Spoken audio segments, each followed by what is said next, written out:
Oke, mari kita lanjutkan alur cerita spoiler episode selanjutnya. Sebelumnya, tepat ketika Xiao Yan akan mengulurkan tangannya untuk mengambil lempengan tembaga, kipas logam warna ungu tiba-tiba muncul dan dengan cepat menekan lempengan tembaga seperti sambaran petir. Pada saat yang sama, tawa samar juga perlahan terdengar. Teman ini, lempengan tembaga ini juga menarik perhatianku. Maukah kamu berpisah dengannya? Senyum di wajah Xiao Yan perlahan hilang saat kipas warna ungu muncul. Setelah itu, dia perlahan memutar kepalanya. Ada seorang pemuda berpakaian putih dengan senyum hangat di belakang kipas angin.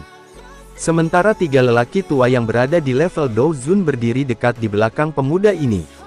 Tatapan Xiao Yan beralih lagi pada pemuda berpakaian putih dan berkata, "Tidak." Pada saat yang sama, tangannya meringkuk dengan lembut dan kekuatan tersembunyi mengguncang kipas hingga bergeser ke samping. Setelah itu, tangan Xiao Yan bergerak seperti kilat dan meraih lempengan tembaga. Serangan tiba-tiba Xiao Yan menyebabkan mata pemuda berpakaian putih itu berubah sedikit dingin.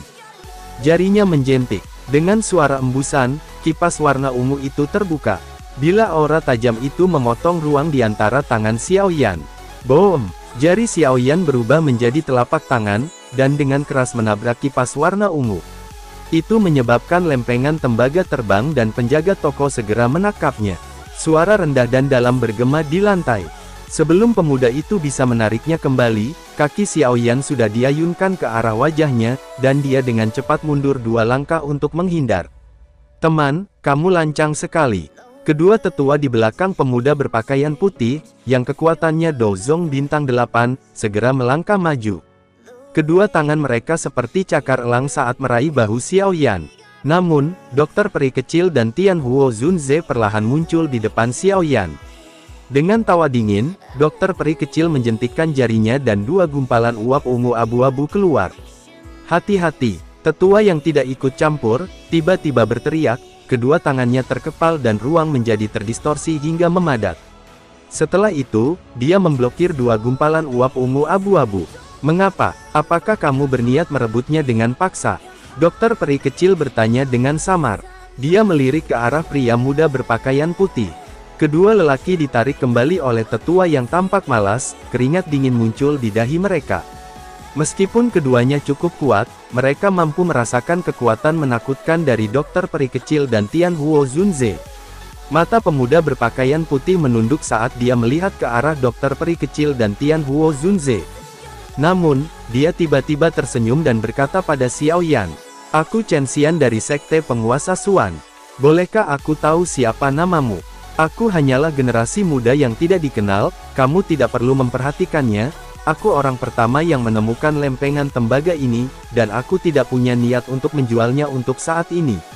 Meskipun Xiao Yan tahu bahwa Sekte Penguasa Suan bukanlah sekte biasa, dia tidak akan menyerahkan lempengan tembaga ini kepada pihak lain. Kesuraman melintas di wajah gelap Chen Xian. Dia segera tertawa dingin. Pandangannya beralih pada penjaga toko. "Selama kamu menyerahkan lempengan tembaga itu padaku, aku akan membayar dengan harga 2 kali lipat dari miliknya."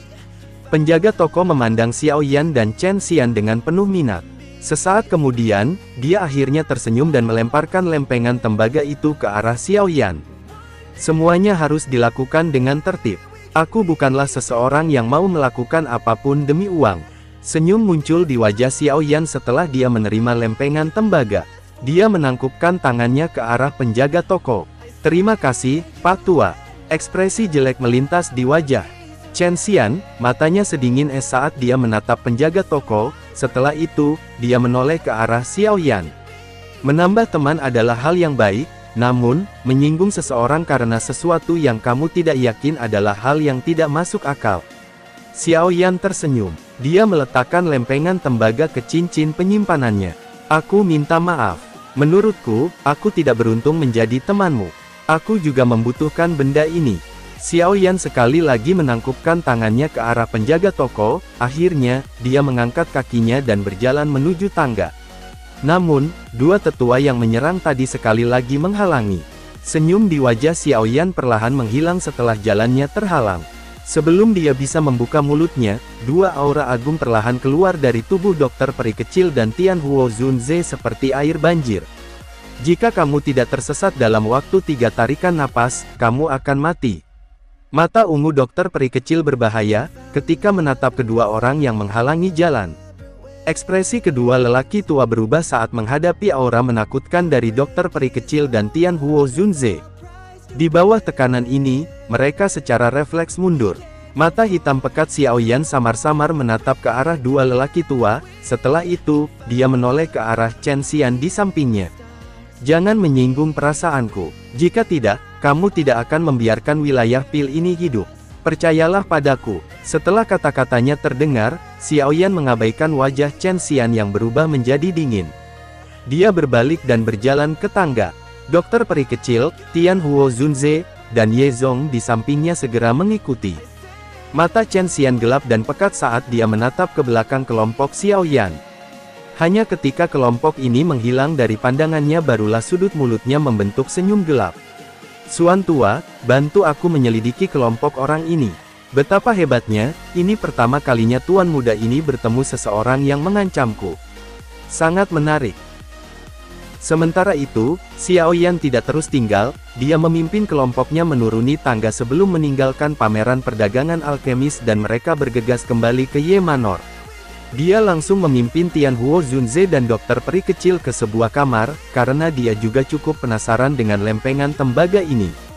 Tuan Huo, apakah kamu yakin benda ini sama harganya dengan formula pil obat hati elemen? Tianhuo Zunze tersenyum saat dia memperhatikan Xiaoyan. Dia kemudian mengulurkan tangannya dan mengambil lempengan tembaga. Setelah itu, dia meletakkannya di tangannya, dan memiringkannya ke arah nyala api. Sudahkah kamu menemukan sesuatu? Xiaoyan dengan seksama mempelajari lempengan tembaga ini. Dia tanpa daya menggelengkan kepalanya. Tuan Huo, tolong jangan membuat kami terus menebak. Sungguh tidak sabaran. Tianhuo Zunze menggelengkan kepalanya. Kemudian dia meringkuk jarinya, benang douci muncul dan berubah jarum douci dan memasukkannya ke dalam karat tembaga warna hijau di permukaan lempengan. Detik berikutnya, bubuk tembaga warna hijau mulai perlahan jatuh dan mendarat di permukaan meja. Kemudian, Tianhuo Zunze menyuruh Xiaoyan untuk membakarnya dengan api surgawi. 2 menit berlalu, akhirnya bubuk tembaga menjadi 5 buah bola debu kuning pucat. Itu berkedip dan sepertinya dipenuhi dengan kilau roh. Jika aku tidak salah, hal-hal ini seharusnya menjadi sesuatu yang hanya ada di zaman kuno, bubuk nutrisi roh. Tianhuo Zunze perlahan menghembuskan nafas dan berkata dengan suara kasar. Bubuk nutrisi roh, apa gunanya? Xiaoyan mengangkat alisnya saat dia melihat ekspresi Tianhuo Zunze yang tiba-tiba menjadi gembira. Tianhuo Zunze membelai janggutnya. Dia merenung sejenak sebelum perlahan membalas. Kekuatan nutrisi roh ini cukup terkenal bahkan selama zaman kuno. Ini bukan hanya barang yang harus dimiliki seseorang untuk menyempurnakan pil obat tingkat 8 ke atas, tetapi juga mampu menyehatkan jiwa seseorang jika bubuk menyatu dengan jiwanya. Jika kamu ingin memperbaiki pil obat tingkat 8 di masa depan, kemungkinan keberhasilannya akan meningkat, jika kamu menambahkan bubuk nutrisi roh ini ke dalamnya. Kejutan melintas di wajah Xiaoyan, ini adalah pertama kalinya dia mendengar bahwa seseorang perlu menambahkan apa yang disebut bubuk nutrisi roh ketika memperbaiki pil obat tingkat 8. Sudah sangat larut, kamu harus istirahat lebih awal. Besok adalah apa yang disebut 5 tes klan besar. Jangan berlama-lama, orang tua Ye Zong itu telah menaruh semua harapannya padamu. Tianhuo Zunze berbalik dan pergi setelah berbicara. Dokter peri kecil juga mengatakan sesuatu sebelum dia perlahan pergi. Xiaoyan tersenyum saat melihat mereka berdua meninggalkan ruangan. Matanya kembali pada 5 bola bubuk kuning pucat di depannya. Kemudian dia mulai duduk bersila sambil menutup matanya. Kekuatan hisap segera menarik salah satu bubuk nutrisi roh dan melesat ke dahinya. Setelah memasuki tubuhnya, Xiaoyan segera merasakan aura spiritual yang terkandung dalam jiwanya mulai tumbuh dengan kecepatan yang sangat lambat. Penyerapan aura spiritual ini berlanjut selama hampir 3 jam sebelum cahaya dan kekuatan hisap yang dipancarkan oleh debu kuning pucat secara bertahap melemah. Namun sebelum benar-benar menghilang, itu tiba-tiba mengeluarkan cahaya yang kuat meletus dan sebuah gumaman tua samar-samar terpancar.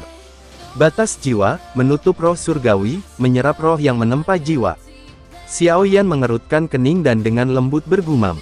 Sepertinya ini semacam formula kata. Namun, itu jelas tidak lengkap. Aku ingin tahu untuk apa itu digunakan. Xiao Yan merenung sejenak lagi, setelah itu, dia menyimpan 4 potongan sisa bubuk nutrisi roh ke dalam cincin penyimpanannya. Baru kemudian dia masuk lagi ke dalam kondisi pelatihan sampai pagi. Xiao Yan menghela nafas panjang dan melompat turun dari tempat tidurnya. Setelah mengatur pakaiannya, dia mendorong pintu dan keluar ruangan.